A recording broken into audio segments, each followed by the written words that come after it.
Romanzo criminale è un celebre film che rievoca le gesta della banda della Maiana. Voi vi riferite ad un'altra banda, evidentemente. Ma il libro racconta la storia della mafia di Agrigento, di Cosa Nostra Agrigentina, soprattutto per quanto riguarda dal 90 fino al 2005.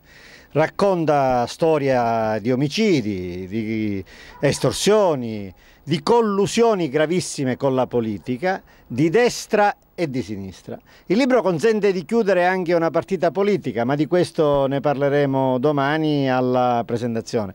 E io voglio anche cogliere l'occasione per invitare alla presentazione, che farò registrare integralmente e mandare su tutte le emittenti televisive, anche i giornalisti, diciamo, meno arnoniani, quelli più scomodi, quelli che hanno i siti come Gian Joseph Morici, che si pongono in contrasto, giornalisti come Elio Di Bella, che tutelano le ragioni di Capodicasa, per esempio.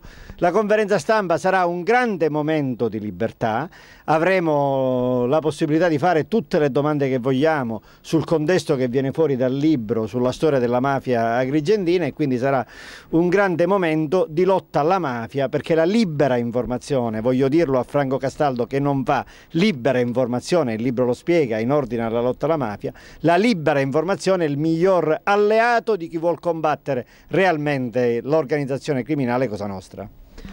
Oggi ancora in replica l'europarlamentare Salvatore Iacolino. L'oggetto dello scontro è sempre l'argomento relativo alle iniziative del gruppo Alfano a favore della città di Agrigento.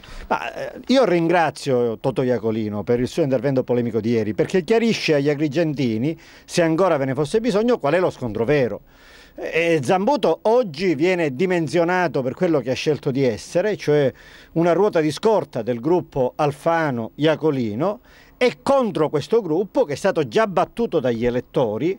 Quando abbiamo vinto con Zambuto, abbiamo vinto per il cambiamento e contro Alfano, non abbiamo vinto perché Zambuto andasse da Alfano e da Iacolino.